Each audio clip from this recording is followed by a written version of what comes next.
আলাইকুম প্রিয় শিক্ষার্থীরা, আমি আজকে 4 নং এর গণিত কাজ করব দ্বিতীয় পর্বে। তো উদ্দীপকে যেহেতু দেওয়া আছে টি সমান sin 3 theta plus cos 3 theta, এখন গণনা দেওয়া আছে টি সমান 1। এখন আমরা প্রশ্ন মতে লিখতে পারি। প্রশ্ন মতে যেহেতু দুটোটা টি এর মান sin 3 theta cos 3 theta equal to 1, যেহেতু দুটোটাই টি এর মান। এখন আমরা বর্গ করব sin 3 থিটা cos 3 থিটা বর্গ, উভয় পক্ষে বর্গ করে তো বর্গের সূত্র হচ্ছে a plus b whole square সমান a square plus 2ab plus b square.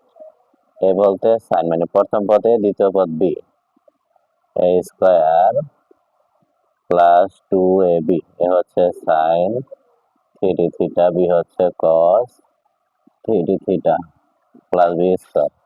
b square বলতে cos স্কয়ার 3 থিটা। 1 যতবার গুণ করি 1 হবে। একটু সাজায় লিখতে হবে, sin স্কয়ার cos স্কয়ার আমি একসাথে করব। sin square 3 theta cos square 3 theta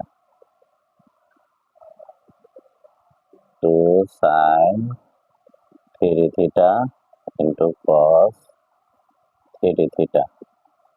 এখন আমাদের সকলের জানা আছে sin square plus cos square theta হচ্ছে 1 এর মান, যেমন sin square theta plus cos square theta সমান 1, এই সূত্রটা বসবে।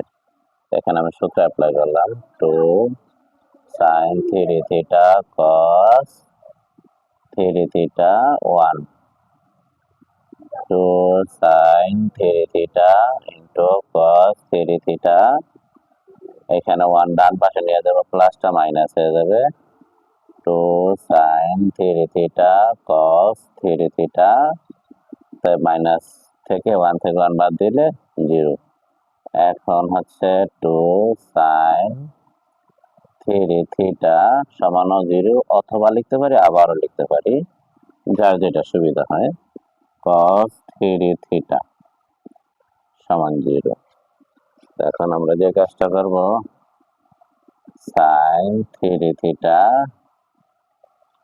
মান হচ্ছে কত, এখানে যেহেতু 0 রে ভাগ করব, 0 রে আমরা যে কোনো সংখ্যা দিয়ে ভাগ করি 0 হয়, তার মানে এটার হচ্ছে sin 3 থিটা মান কত ডিগ্রি,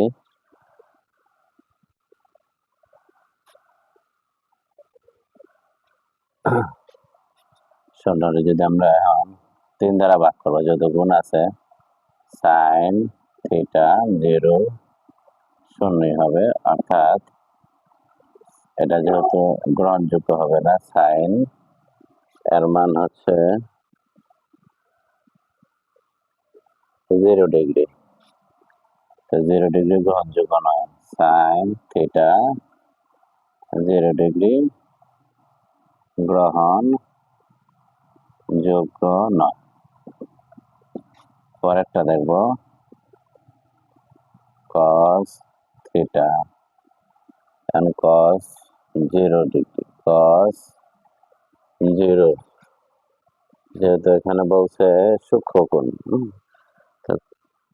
cos 0 এর মান হচ্ছে 90 ডিগ্রি, 90 ডিগ্রি। এখন cos-এ কাটলে হচ্ছে থাকে 3 থিটা 90 ডিগ্রি, 3 দ্বারা ভাগ করলে হয় 90 রে 3 দ্বারা ভাগ করলে 3 3-এ 90, তার মানে থিটার মান 30 ডিগ্রি। বলছে থিটা সূক্ষ্মকোণ। আমাদের সকলের জানা আছে 90 ডিগ্রি অপেক্ষা ছোট কোণকে সূক্ষ্মকোণ বলে। আল্লাহ হাফেজ।